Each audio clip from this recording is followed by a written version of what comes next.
Okay, this is our last shot at going on the road and working on it. Knowing that we got a couple games starting off the season on the road, this is an important trip for us to get comfortable with the whole process and how we do it, and the meetings and the hotel and the whole thing. So that's important to me right now that we get one more shot at getting that right. Um, we're actually seeing some guys come back. It feels like we got a little bit bigger roster than we've had, with some guys coming out of some stuff that they've been dealing with, and so we'll still look at some young guys and try to see some guys that are going to make a bid to make the club. However, one of the things to do this week is to get our guys to play through the half and come out after halftime and get talking about the starters getting a shot to get that sense, and just really kind of just for the mentality and the conditioning part of playing through a couple quarters, going back in, coming back out again, and playing again. So that's basically what we're trying to get done in the overview. You kind of touched on this the other day, but just how important is cleaning some stuff up, whether it's the turnovers in the red zone or the penalties, just some things that. How important is it? Yeah, I mean, is that kind of when you're talking? Well, you can't win. You can't win if you turn the ball over, and if you do it in the red zone, it's just doubly impacting in the game. But both of our games, kind of got. Kind of got marred because we're in such great situations. We're in command of the, first and 5 on the 5, and we give them the ball, and then we're first and 1 on the inch line, and we wind up giving the ball to them on the 20. You can't do anything worse than that for your club. So those are things we have to get through. But I think probably the focus really is just red zone touchdowns. We got to get down and get in the end zone, and so that's real clear. We're kicking the ball fine, but that's not what we want to do down there. You see that relationship right there, for Trey? It's helping, sure. It's helping. There's a lot of wisdom there. And the love that that is demonstrated by an older guy taking care of younger guys is real obvious, and it's a real good sign.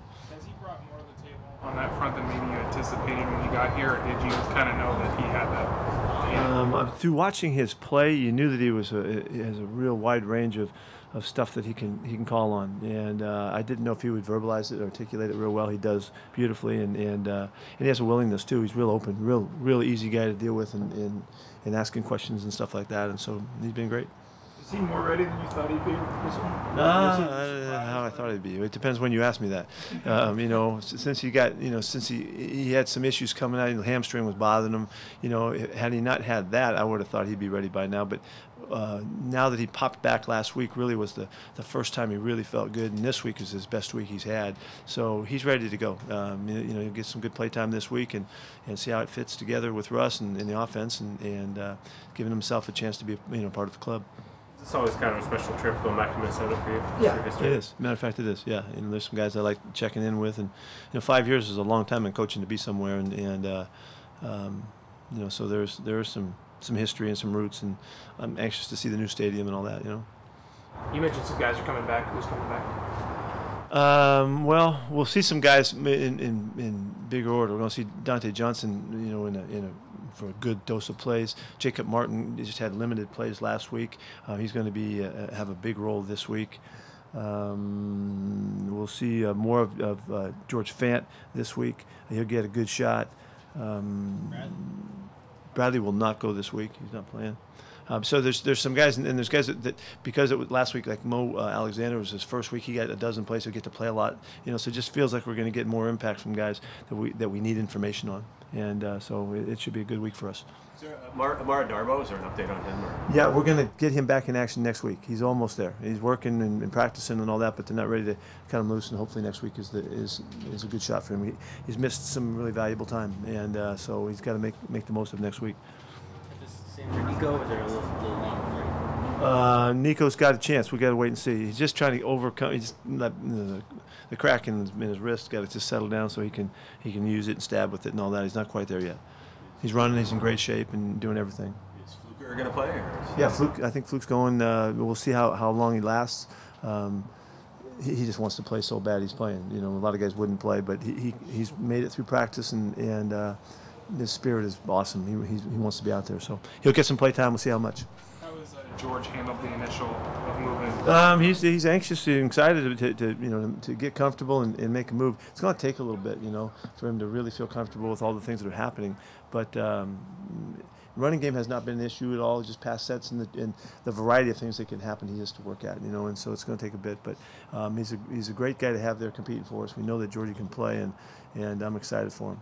Is that harder, a guy going from left tackle who's never played a ton of left tackle before that, going to the right side? Is that harder than people realize? Everything's hard for George. I mean, it has to be. He's just never done this stuff before, so everything's a challenge. But as he adapted so quickly and so well, first time out, I think he's going to continue to do that. His mentality is really good about it. He's not worried about it. He's not looking for ways out of it. He's going for it, and so. And he's just got a great brain for taking the competition, on, and so I think he's going to do fine. It's good for your offense that the game they happen to be playing the starters the most is against Minnesota. It's a really good team. Yeah, they're a really good club, and in all phases they do a good job. Cousins has jumped right in there, and looked good in the first couple games. Like he's made a quick transition. The rest of their team is basically pretty much the same, and they've been really good at stuff. They're good at offense, they're good at defense, they're good in the red zone, and they're just a good club, and they're doing a good job.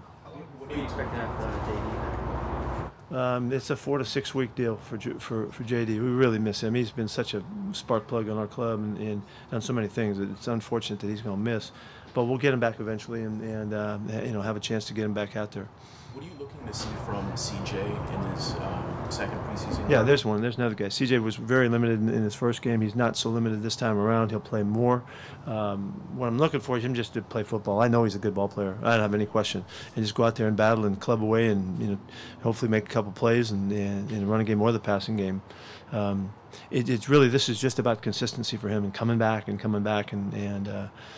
continuing to return to the playing field. And so we're just excited to have him working and practicing with us because it's been so erratic over the time he's been with us. So he's going to play quite a bit.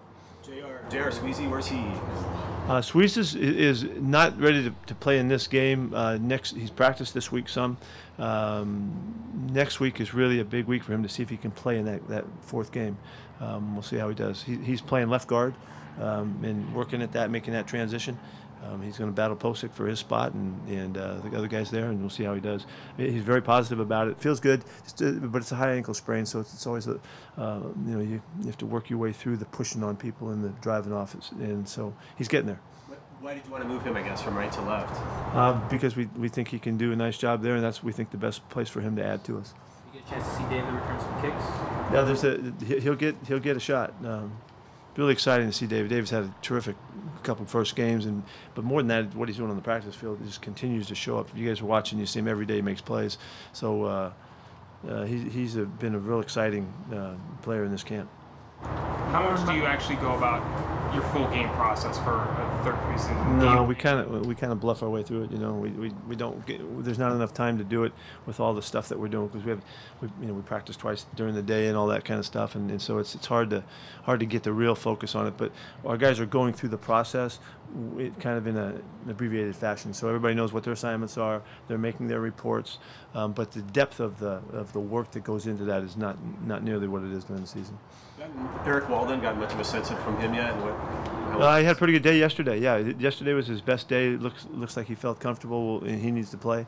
It's his first time playing, so he won't play a lot, but we'd like to get him out there some. Byron Maxwell, will he play tomorrow? Max, he won't make it back. He's just not quite there yet. Anything else? Okay. Thank you.